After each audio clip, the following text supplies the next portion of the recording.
Nag-check-in kami sa Hotel 81 located sa Little India. At syempre mag-room tour tayo dyan.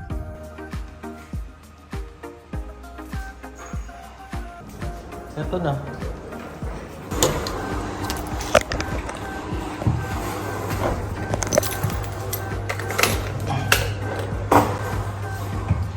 Okay. Oh, okay naman. Maluwag siya. Hindi yung ina-expect ko na sobrang sikip.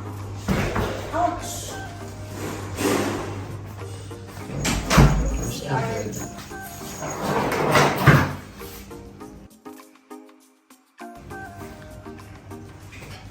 CR, tignan natin. Malaki! Yung nakikita ko sa mga video, parang ano yung kung saan yung inodoro, katapat niya na yung CR.